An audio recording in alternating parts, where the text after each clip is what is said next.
Breaking tonight, the Department of Education announcing they are laying off half of their staff. The memo saying this is part of the, quote, final mission. Workers being notified tonight after all employees were told the offices are closed tomorrow. It could be the biggest change in American education in decades, what it means for our nation's schools. Plus, another tumultuous day on Wall Street as President Trump and Canadian officials launch new tariffs at the other. The sudden pullback and changes late tonight, what it means for your 401k. Also breaking tonight, Ukraine agrees to a 30-day ceasefire. Now, the U.S. says it's up to Russia to accept it. The measles outbreak in the Southwest now spreading to a new state, how officials are trying to stop it. The surveillance footage just released after a student vanished while on spring break, what it reveals about the final moments before she disappeared, and the witness now accused of changing his story. A sheriff involved in the case joins us live. In human cannonball misfire, the jarring video as a stuntman's act goes horribly wrong. What threw him off course? Plus, ready to return. The launch to bring NASA's stranded astronauts back to Earth just 24 hours away. New details on the return trip, 9 months delayed. Top story starts right now.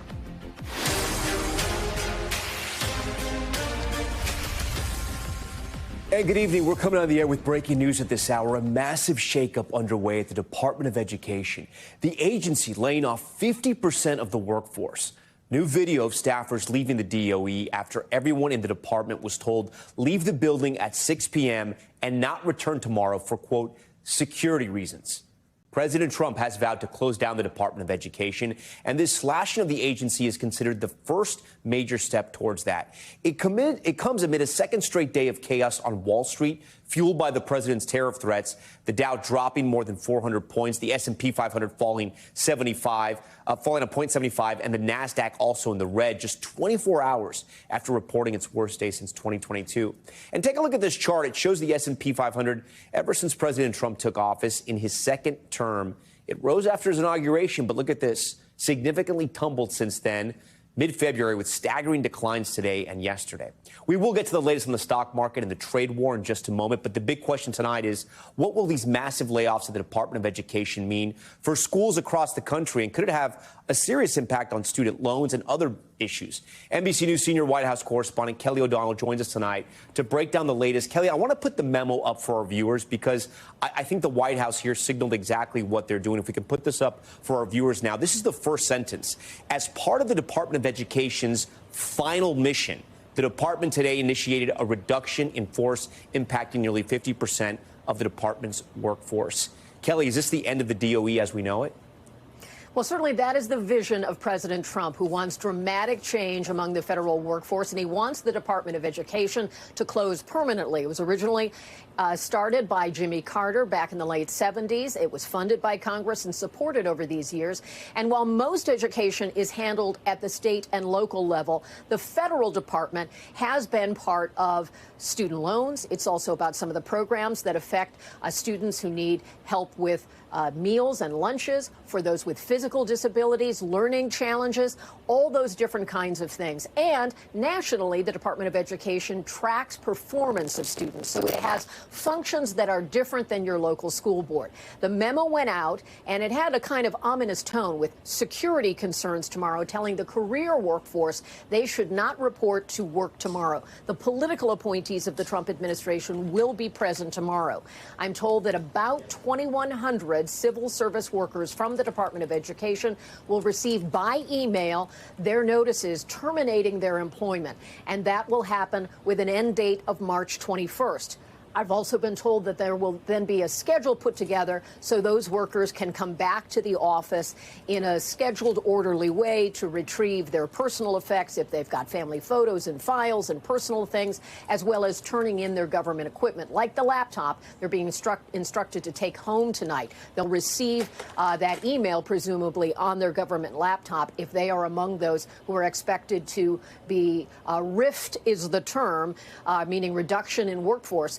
And this is also something where Some employees will remain on for a period of time. And then the Department of Education is not just in the city of Washington, D.C. There are offices that carry out the federal mission around the country. And I'm told that there will be leases associated with those offices around the country that will also be canceled in the near term. Closing a department requires Congress, but President Trump is trying to get as close as he can. You know, some of the stats that we've seen out there, Kelly, is there's around 50 million kids throughout the country in public schools right now. And I know this news is very fresh, but there's a lot of viewers out there that are going to wonder, how will this affect my son or daughter? Do we even know yet? It will be something we'll be exploring, but a lot of the funding is already at the local level. There are certain kinds of programs. So children with physical limitations, children who need special help in their districts for learning disabilities or learning needs. Some of those programs go from the federal government to local communities where there's a need for extra financial support. So we'll have to see how that plays out. And then certainly the tracking of student performance and those kinds of things. Certainly educators will have a lot to say about this, local communities. The president's view is that education should be local. Most of it already is, but he believes that this is another way to reduce the size of the federal government. Kelly O'Donnell on that breaking news from the White House. Kelly, we appreciate it. We're tracking more breaking news out of Washington. Of course, the trade war between the U.S. and Canada. President Trump pulling back on additional steel and aluminum tariffs. He promised just this morning after the Ontario premier lifted 25% tariffs on electricity imports to 3 U.S. states. It comes amid another volatile day on Wall Street, with stock indices dropping even further into the red. Peter Alexander has the latest. With the market suffering another significant slide days after President Trump would not rule out a possible recession, tonight the president with a different take. Do you think there will be a recession? I don't see it at all. I think this country is going to boom. All of it punctuating another round of whiplash in President Trump's trade war with Canada. This morning, the president announcing he would double the tariffs on Canadian aluminum and steel set to go into effect tomorrow. Retaliation after Canada slapped a 25% surcharge on electricity going to 3 U.S. states. If the United States escalates, I will not hesitate to shut the electricity off completely. President Trump posting, can you imagine Canada stooping so low as to use electricity that so affects the life of innocent people as a bargaining chip and threat? Tonight, Ontario's leader backing down, saying he's suspending that electricity surcharge on the U.S. We have to stop the bleeding. We have to make sure we protect both countries. And as we're duking it out back and forth, China's laughing. President Trump now scrapping his threat to double the tariffs on Canada. The president sharing those plans while promoting Teslas at the White House, one of which he says he'll buy. I said, that is the coolest design. A show of support for one of his most powerful advisors, Elon Musk, with Tesla stock plummeting nearly 50% since Inauguration Day, and police investigating a series of attacks on Tesla's showrooms and vehicles. He shouldn't be penalized because he's a patriot. He's an incredible patriot. Some say they should be labeled domestic terrorists. I will do that. I'll do it. As for President Trump's tariffs, supporters say they level the playing field for American workers. In West Virginia, steelworker Mark Liptis leads the local union. It's not going to save jobs. It's going to create jobs over time. If tariffs weren't imposed, I think steel workers will lose their jobs in many cases. The United Auto Workers Union is also backing the Trump tariffs. But in Idaho, contractor Steve Martinez spent hundreds of thousands of dollars stockpiling lumber after President Trump first announced tariffs on those Canadian imports, but then paused them. How are these threats of tariffs already impacting you? So we just have a ping pong approach to this. We absolutely can't operate in that arena. There's no certainty. With that, Peter Alexander joins us now live in studio here. So, Peter, we want to put up where the indices ended up today at the end of close. All down again, not as dramatic as yesterday. What can we pull from this? Because I know a lot of people looking at their 401k, they probably shouldn't, but there's a lot of whiplash. Yeah, the hope is you got a long horizon right now. This is dizzying, erratic, head spinning. You sort of pick your descriptor for a lot of people right now. The president today speaking to a lot of those business leaders late in the afternoon, trying to communicate to them what his thinking is.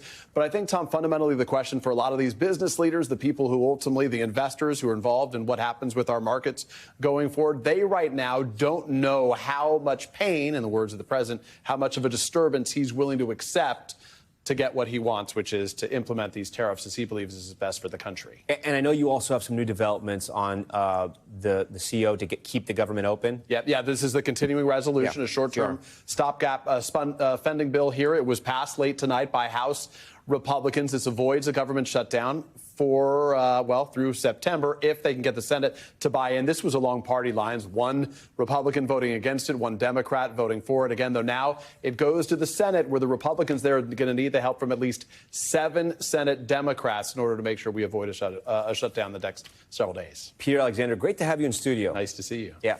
Now to the possible breakthrough involving the war in Ukraine, with Ukraine announcing it's agreed to President Trump's 30-day ceasefire plan and the U.S. reinstating American military aid and intelligence sharing. Keir Simmons has the late details. Tonight, in what could be a significant step towards peace, Ukraine agreeing to President Trump's proposal for a 30-day ceasefire, with the president turning the spotlight on Russia, announcing he will speak to President Putin. Hopefully President Putin will agree to that also, and we can get this show on the road. Secretary of State Rubio leading the talks in Saudi Arabia, also saying Russia must make the next move. Ball's now in their court.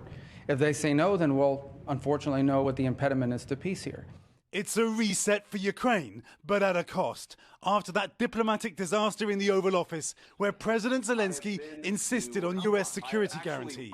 You're gambling with World War III. Tonight's statement commits to guaranteeing Ukrainian prosperity and security. It does not say how. But the U.S. will resume intelligence sharing and military aid for Ukraine. Overnight, the largest ever Ukrainian drone attack against Moscow, matched by another Russian onslaught, the latest in an escalating Kremlin campaign. A day of war and peace talks, ending with Ukraine's President Zelensky declaring if Russia agrees, silence will take effect immediately. Keir Simmons joins us tonight from where those talks are being held in Saudi Arabia. Keir, you've spent a lot of time reporting inside of Russia. What do we know about the meetings that are going to happen in Moscow? And does Russia have any inclination to cut a deal?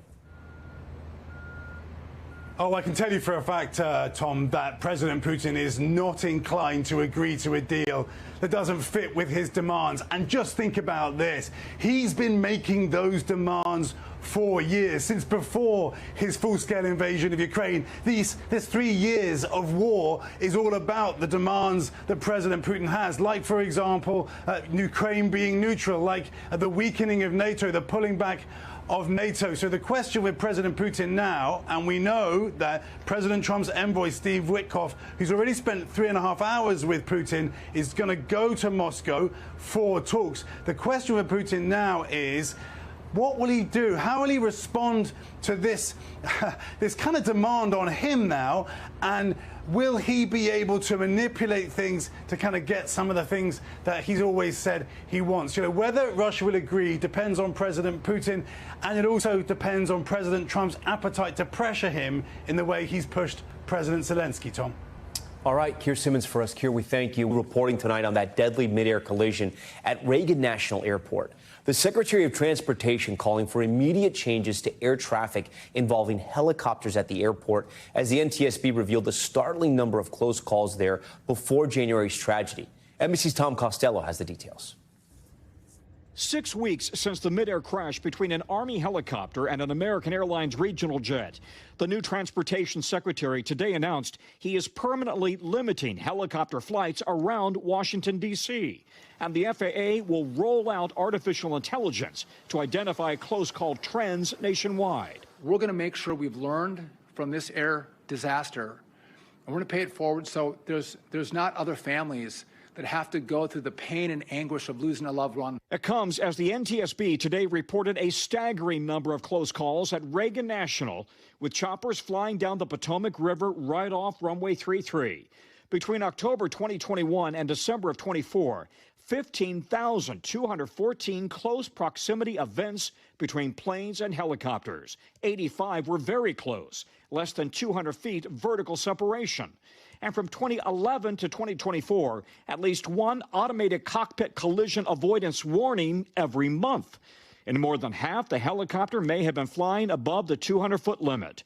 The NTSB chair says the distances allowed between planes and choppers were dangerous. They pose an intolerable risk to aviation safety. Sam Lilly was the first officer on the regional jet. The legacy for Sam is going to be obviously that we're going to find ways to reduce the probability of this ever happening to hopefully close to zero.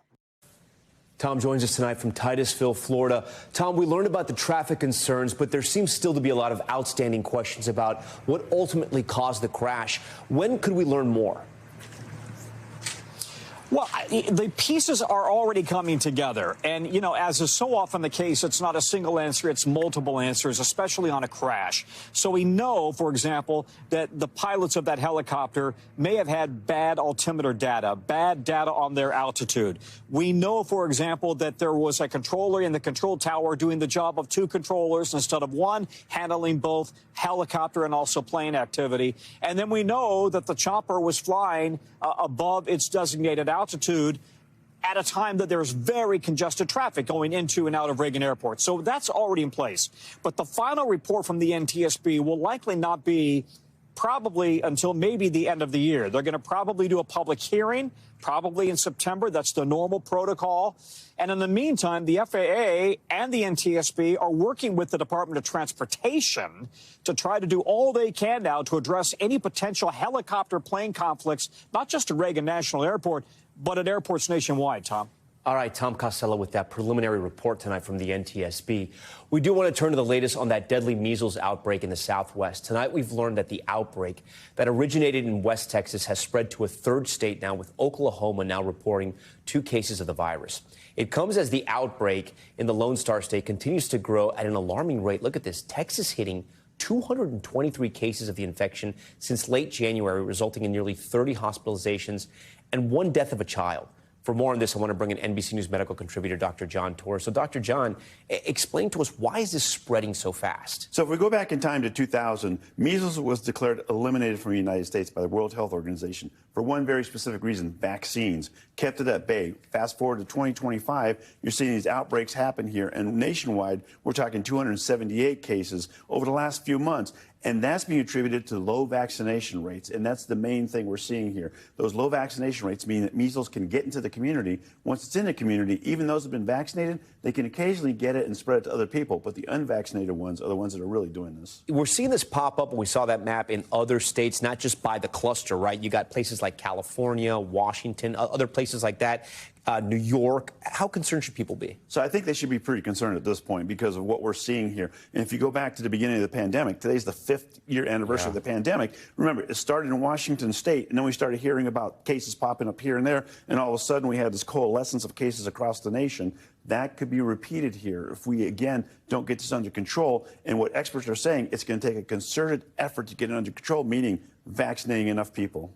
Okay. Dr. John Torres, great to have you here in studio as well. We appreciate it. Now to the ongoing protests we've been following after ICE agents detained a pro-Palestinian graduate of Columbia who is in the U.S. on a green card. The White House now says the Department of Homeland Security will look to arrest more protesters who have engaged in what they call pro-Hamas activity. NBC's Emily Aketa is covering it all for us tonight. Across New York City and the country, protests demanding the release of a student activist leader from Columbia University, Free Mahmoud Khalil, taking over campus quads and spilling over into a second day on city streets. And a grave attack on we the people. The impact of Mahmoud Khalil's kidnapping impacts not just the Palestinian liberation movement, but our fundamental rights of free speech. Emma McCann walked out of class at Hunter CUNY in protest. What kind of message does the arrest of Mahmoud Khalil send? I think it's an extremely slippery slope. Lawyers for Mahmoud Khalil say the recent Columbia grad and prominent pro-Palestinian voice was arrested at his university-owned apartment by federal immigration agents this weekend, despite his green card. Court documents show Khalil had concerns ahead of time, asking Columbia University's interim president for legal protection the day before his arrest, saying he was not able to sleep fearing ICE, and describing the vicious and dehumanizing doxing campaign against him in the wake of leading pro-Palestinian protests last year.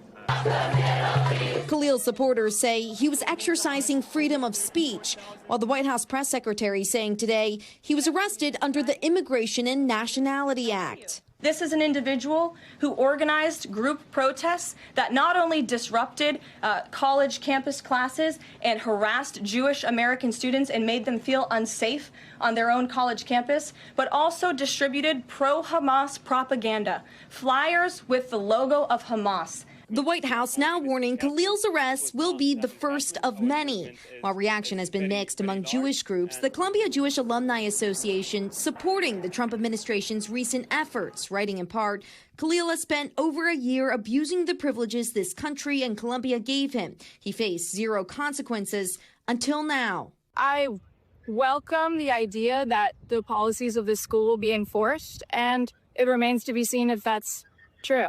I'm less interested in words and more interested in actual enforcement of school rules. It comes amid mounting pressure on universities to rein in pro-Palestinian demonstrations. Last week, the Trump administration announced it would cancel about $400 million of federal funding in the face of persistent harassment of Jewish students. And now the Department of Education investigating more than 60 other universities for anti-Semitism as tensions flare on campuses once again coast to coast. All right, Emily Aketa joins us tonight from Washington Square Park in Lower Manhattan, where some of those protests took place. You know, Emily, I want to ask you, when is Mahmoud Khalil's day in court? Yeah, so that will play out tomorrow and a lot of eyes on it. We heard from the White House press secretary today saying that Columbia University has refused to help the DHS identify other students for, in her words, participating in pro-Hamas activities. Columbia University has said that it will comply with the law and that it is deeply committed to First Amendment rights, as well as the students. As I said, Khalil, the detention hearing for him is expected to play out tomorrow. Just steps here in New York from where so many of those demonstrations happened today. We're just learning from the NYPD tonight, Tom, that some of those demonstrations resulted in 2 arrests, 1 for assault. Khalil is not expected to appear in person in court, Tom. All right, Emily Aketa for us. Emily, we thank you for that. And we're back in a moment with the new images of the last time a college student was seen in the Dominican Republic. A sheriff helping in the investigation joins Top Story Live. Plus, the terrifying SWAT team standoff at a New Jersey mansion. Look at that. Why police rushed in with such force. And frightening moments caught on camera. A human cannonball launched hundreds of feet in the air and missing the landing zone. How he survived. Stay with us. We are back now with that search for a missing University of Pittsburgh student in the Dominican Republic. It's been almost a week since she vanished. Tonight, we have new surveillance video showing the moments before she disappeared, and new details are emerging about one witness's changing testimony. Jesse Kirsch is in Punta Cana with the latest. One moment, Sudiksha Kunanki was walking with friends, and the next, she was gone. That's Kunanki. Tonight, the Dominican Republic's National Police confirm this surveillance video shows Kunanki just before she disappeared last Thursday. The University of Pittsburgh student was staying at this Punta Cana resort when she was part of a group that headed toward the beachfront around 4:15 a.m. Investigators say the 20-year-old's friends returned to their resort around 40 minutes later, but Kunanki stayed behind with at least one other person. Her friends then spent the day on an excursion. Roughly 12 hours went by before they realized she was missing and told the hotel. Today, the Dominican military scouring the area overhead and underwater. By day, spring break's still on at this resort. People tanning, enjoying a swim. But overnight, police tell us at least twice they've had a team out here watching to see how the water moves to know where a body might have drifted if someone drowned. Dominican Republic's president says one of the last people with Kunanki reported they were both hit by a wave. Investigators also say the last person known to have been with Kunanki on the beach, a 24-year-old man, has changed his story over time. And hours after Kunanki's friends returned to the hotel, he came back alone. All right, Jesse Kirsch joins us tonight from Punta Cana. Let's pick it up right there. Jesse, what more do we know about the man that she was last seen with? And talk to us about the weather conditions out there in Punta Cana. Are the waves big, especially in the evening? Has it been windy over the past few days since this disappearance has happened? I can tell you right now, Tom, it's calm out here. But to your point about the conditions in the water, clearly that's something authorities are trying to gather more information on themselves. It's dark out here right now. The sun has gone down. There was just a bunch of people out here taking photos at dusk. You might kind of be able to see someone's jogging by right now, and there are a couple people at the edge of the water. But as the sun was going down, the authorities from the hotel were out here blowing a whistle to get people out of the water. So at dusk, they are clearly trying to get people away from the water. And as for that man who was potentially the last person to be with Kunanki before she disappeared, there's not much more information at this point that authorities are coming forward with. They're not classifying him as a person of interest. They're not classifying him as a suspect. But at the same time, they are acknowledging to us on the record that some of the details that he has shared have not lined up story by story, or retelling by retelling, I should say, of his story. And so that is something that, of course, we are continuing to push for more clarity on as this now heads toward a full week almost since that 20-year-old student's disappearance. Tom? All right, Jesse Kirsch for us live there in Punta Cana. Jesse, we thank you. For more on the investigation, I'm joined tonight by Loudoun County, Virginia Sheriff Mike Chapman. That's the county where Kunanki is from, and his department has been assisting with the case. Sheriff, thanks for joining Top Story tonight. Have you been in contact with Kunanki's family, and how are they doing right now?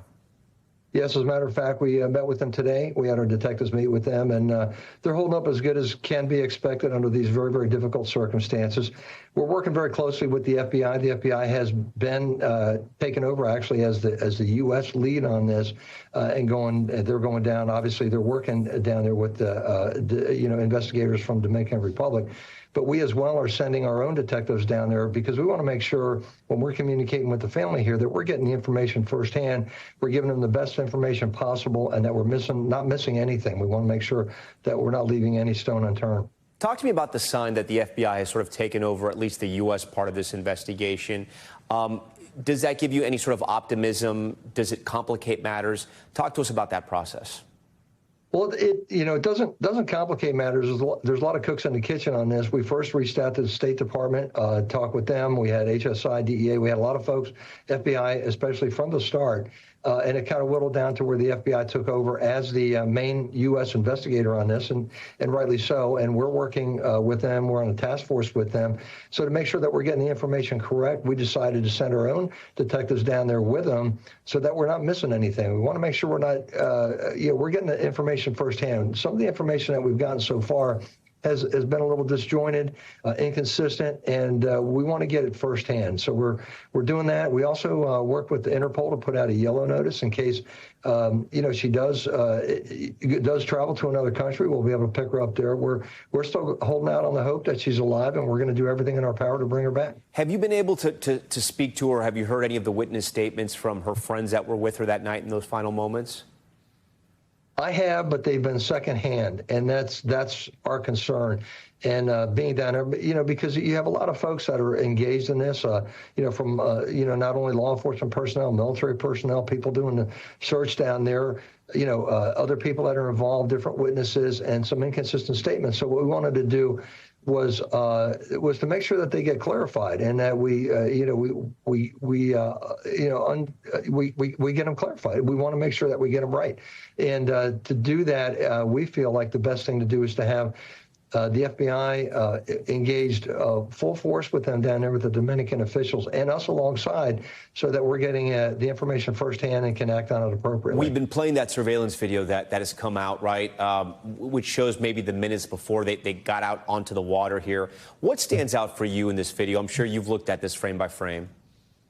Well, it looks like they're getting along pretty friendly there, and, we're examining what happened there on the beach when she did go missing and when he returned without her. And there is concern. There's concern about the statements that he's made, the inconsistencies on those statements, and that bothers us, and quite frankly, that's why we still hold out hope that she's around and that she may still be alive, and we're hoping that she that we find her. It may look like some of them, or at least one person, is holding some type of drink. Do you know if they were out having a great time? I know it's spring break. They're young people. Were they out enjoying the night before they went to the beach? Is that your understanding? It is spring break, and they would do what you would expect college students would do on spring break. So I'm sure that they had at least a couple of drinks here. Hopefully not much more than that. I think, as far as I know, Sadiq has no real history of that at all. So I think, but doesn't mean other people that were there didn't, So we're trying to sort through all that, and I don't really want to make any, accusations here because we don't really know, and that's the importance of going through these interviews, scouring them, going through them again. And deconflicting anything that might be inaccurate. And then, Sheriff, finally, do you believe enough is being done to figure out either where she is or what happened to her? I think so. I mean, they've certainly had canines out on the land areas. They've had boats out. They've had helicopters out, drones out, jeeps out. They're doing everything that they can to find her. And, and I know that the Dominican officials have kept several of the people that were with her down there to continue with interviews down there. So they're continuing their investigation. So when you look at it, in the aggregate, I think everybody is pulling pretty good here, working pretty closely with each other, trying to make this thing work. We all want a successful outcome to this. And I believe everybody's hard working at doing that. All right. Sheriff, we thank you so much for joining Top Story tonight. My pleasure. Still ahead, the new charges after a young boy was killed in a hyperbaric chamber. The 4 people being held responsible for the deadly incident inside of a medical facility. Why the state's attorney general is alleging negligence. We're going to explain. Stay with us.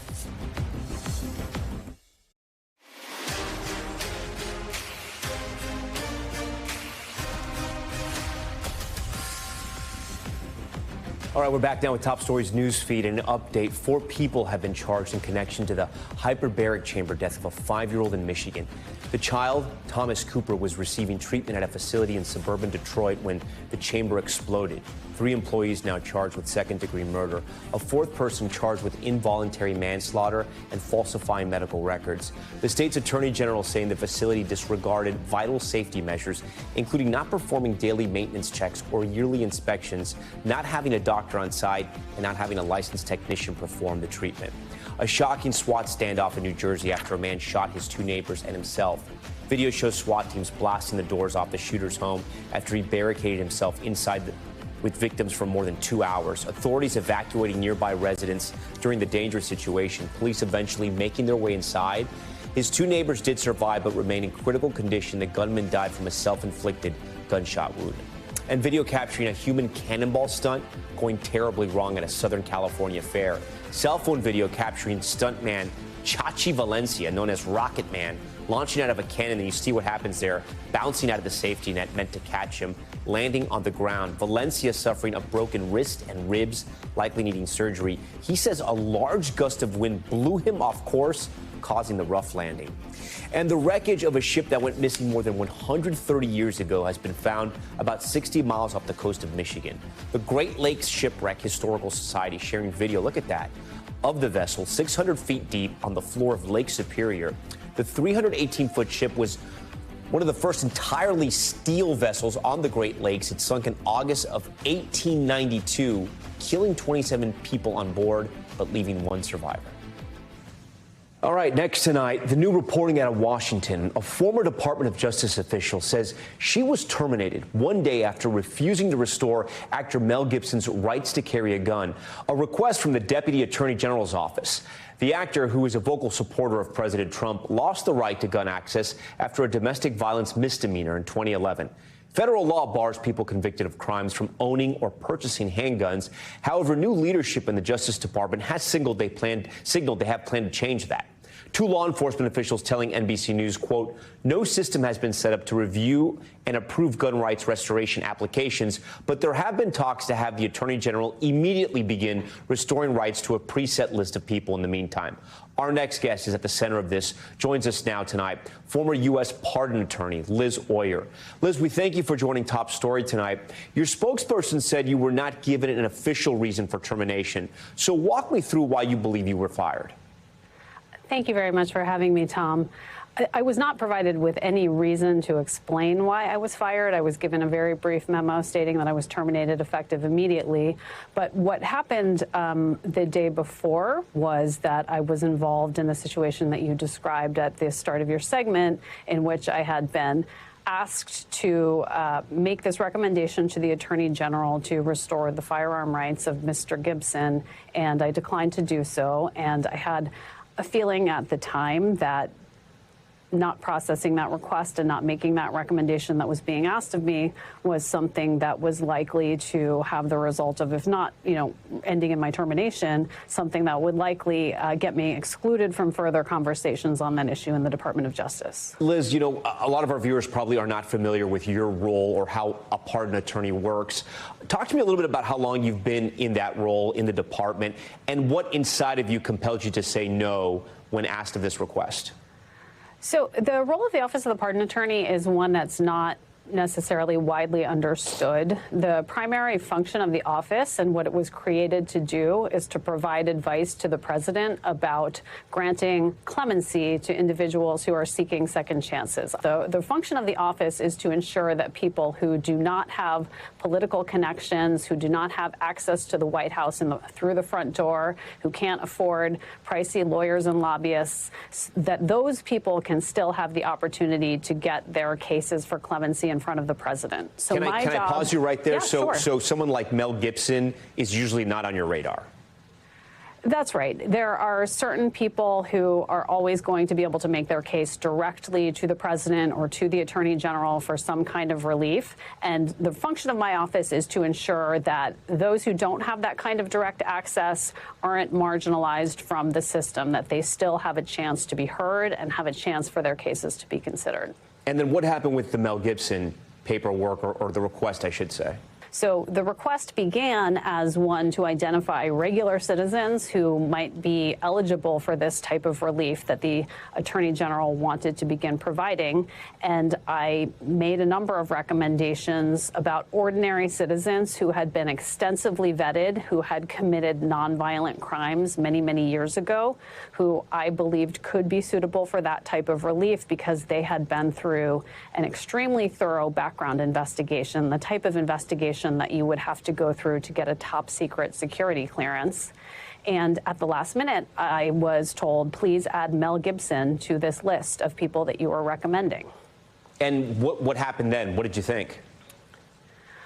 Well, honestly, my heart sank when I got that request. I felt a pit in my stomach because I knew that I was being told to do something that I would never on my own recommend. Just based on the information that was available to me, I did not believe that Mr. Gibson was someone that I could recommend for this type of relief. The department, an official with the department familiar with the matter, telling NBC News this, quote, the Mel Gibson decision did not play a role in the termination decision. This official spoke on the condition of anonymity. The paperwork was done before the Mel Gibson email went out. But a second senior official told NBC News your termination is, quote, part of a very concerning set of personnel moves across the federal government and at DOJ, quote, I should say, end quote, in which officials who might act as checks on abuse of power were being ousted. Do you think you were terminated in direct connection to this Mel Gibson decision to not grant that order? Like I said, I was not provided with the reason for my termination. And in fact, I've never met Todd Blanche, who signed the paperwork terminating me. But what I can say is that I had met with members of his staff who made this request of me, and I was left, based on those conversations, with the impression that if I did not fulfill the request, there would be consequences. I spent the Thursday night, I was terminated on Friday. I spent Thursday night sleepless, just unbelievably stressed and concerned about how to proceed. And when I arrived in the office Friday morning, I spoke with a trusted colleague about the matter, and I was advised, find a way to yes, because the only way that you will survive here is if you find a way to say yes. And she wasn't telling me to compromise my principles. She was suggesting that if I couldn't find a way to say yes or yes but and persuade them that there were other factors that needed to be considered, then, I wasn't likely to survive in this role. I told another colleague that morning that I just had this sinking feeling that Mel Gibson was going to be my downfall. And hours later, I received a letter advising me that I was terminated, and I was escorted out of the building by security officers. What is your message maybe to other federal workers, and what did you learn from this? I've learned a lot from it. The last several weeks, I believe it's been about 7 weeks under the new administration in the Department of Justice, have felt like, frankly, 2 years. It's been just an incredibly stressful environment in which to be working. Discussion and discourse of the type that I'm familiar with in the Department of Justice has been shut down effectively because people are scared. People are scared to voice their opinions because there's an understanding that dissent will be punished. People are afraid to raise objections. People are afraid to do anything other than say yes. So it was just a working environment that was really becoming untenable. And as much as I wanted to stay and fulfill the mission of our office and protect my team, it really was honestly just a relief to wake up on Saturday morning and know that I don't have to go back there anymore. Former U.S. Pardon Attorney Liz Oyer, we thank you for joining Top Story tonight. Okay, we turn to Top Story's Global Watch and a check of what else is happening around the world. We start with an update tonight. The captain of a cargo ship arrested on suspicion of manslaughter after a collision with an oil tanker on the North Sea. New aerial footage shows safety vessels still working to extinguish the fire and charred, melted shipping containers on that cargo ship you see right there. As we reported, the ship hit a tanker transporting jet fuel for the U.S. military off the coast of England. One sailor is presumed to be dead. Insurgents in Pakistan claiming they have taken more than 200 hostages after attacking a train carrying 400 passengers. Here's the video. It shows a train carrying some of the hostages that were released arriving at a treatment camp, but dozens are still unaccounted for. Authorities say the attackers blew up a railroad track and exchanged fire with militants in a remote area. The Baloch Liberation Army saying they will execute the remaining hostages if Pakistan military intervention continues. And the former president of the Philippines arrested and charged with crimes against humanity at the International Criminal Court. Philippine police detained Rodrigo Duterte in Manila and sent him to the Netherlands to face those charges. Duterte questioned the basis for the warrant in a video posted online by his daughter. ICC prosecutors saying tens of thousands of people were killed in his years-long anti-drug crackdown. We're going to be back in a moment with the mission to space set to launch tomorrow to bring back those stranded astronauts. They've been stuck in orbit for 9 months. We have new details on how they're coming back to Earth. That's next. Finally tonight, a big update on those 2 American astronauts who have been waiting for a ride home from the International Space Station for months now.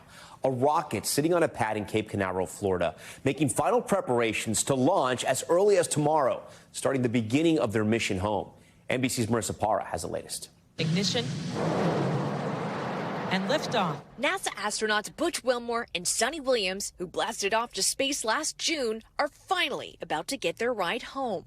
A SpaceX Dragon capsule rolling out to the launch pad this week, undergoing tests and dress rehearsals with Crew 10, who will replace the current ISS crew, poised for a launch tomorrow night. Aboard the ISS, Sonny Williams handing over command of the orbital post in a heartfelt ceremony. Hopefully, we did you proud.